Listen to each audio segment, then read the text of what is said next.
Stock market में अगर आपको अच्छे से काम करना है तो टेक्निकल एनालिसिस के कोर कंसेप्ट आना आपको बहुत जरूरी है। जैसे कि what is consolidation, what is breakout, what is the definition of the technical analysis. ये आपको हेल्प करेगा चार्ट की साइकोलॉजी रीड करना, मार्केट की साइकोलॉजी रीड करना और बायर और सेलर्स की साइकोलॉजी रीड करने में। तो आज के वीडियो में मैं आपको एक कोर बेसिक कंसेप्ट आपको टेक्निकल एनालिसिस का बताऊंगा, दैट इज कॉल्ड कंसोलिडेशन। कि कंसोलिडेशन क्या होता है। अब कंसोलिडेशन जानने से पहले आपको यह पता होना चाहिए कि कंसोलिडेशन का डिक्शनरी मीनिंग क्या है। कंसोलिडेशन का डिक्शनरी मीनिंग होता है मजबूत बनना और ठोस बनना। अब मजबूत बनना और ठोस बनना यह है dictionary meaning of consolidation. Consolidate something, strengthen it so that it become more effective and more secure. मतलब क्या है, जितना अच्छा कंसोलिडेशन होगा उतना अच्छा मूवमेंट आप एक्सपेक्ट कर सकते हो मार्केट में। Now what is consolidate and what is consolidation. ठीक है, कंसोलिडेशन का मतलब स्टॉक मार्केट के पॉइंट ऑफ व्यू से समझने से पहले आपको उसका डिक्शनरी मीनिंग पता होना चाहिए। कंसोलिडेशन का डिक्शनरी मीनिंग होता है मजबूत बनना और ठोस बनना। अब आप लोग को पता है कि जो चीज जितनी मजबूत होगी, ठोस होगी, उसका आप उतने अच्छे तरीके से यूज कर सकते हो। अब अपन कंसोलिडेशन देखते हैं कि स्टॉक मार्केट के पॉइंट ऑफ व्यू से कंसोलिडेशन का मतलब क्या होता है।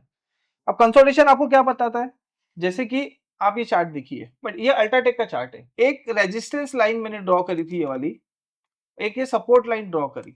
नाउ स्टॉक ये दो पर्टिकुलर लाइनों के बीच में ट्रेड हो रहा है। इसका मतलब क्या है, there is a no decision in the market. Consolidation वाला जो फेज है वो इनडिसीजन दिखाता है मार्केट में।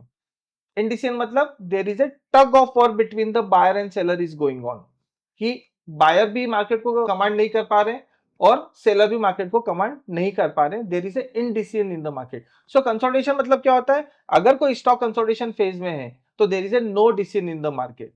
एक चीज और बताता है, थोड़ा सा और टेक्निकल अगर अपन बात करें तो कंसोलिडेशन वाला फेज ये फेज होता है जहां पे there is a equal demand and supply.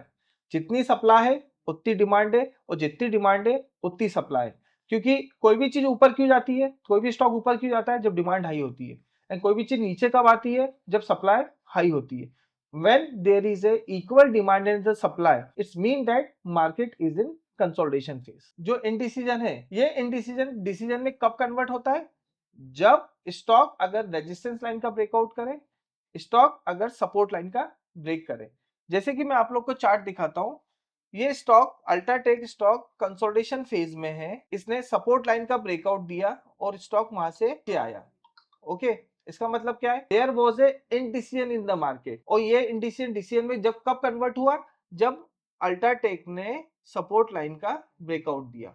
अभी अगर करंट मार्केट का चार्ट देखे, अल्ट्राटेक फिर से कंसोलिडेशन फेज में है। एक वेल डिफाइंड पैटर्न जिसको अपन ट्रायंगल बोलते हैं, उसमें वो कंसोलिडेट कर रहा है। अब ये कंसोलिडेशन फेज क्या दिखा रहा है, there is a indecision in the market और डिमांड एंड सप्लाई इक्वल है। ये डिमांड एंड सप्लाई, ये इनडिसीजन डिसीजन में कब कन्वर्ट होगा, या तो वो रेजिस्टेंस लाइन को ब्रेकआउट देके ऊपर जाए या तो सपोर्ट लाइन को ब्रेकआउट देके नीचे आए। So this is the concept of the consolidation. Mark my words, consolidation is the strength of the chart. आने वाले वीडियो में मैं आपको ये बताऊंगा कि ये कंसोलिडेशन जो एक इनडिसीजन फेज होता है, डिसीजन फेज में कब कन्वर्ट होगा, वो होता है ब्रेकआउट। तो नेक्स्ट वीडियो में मैं आपको बताऊंगा व्हाट इज ब्रेकआउट।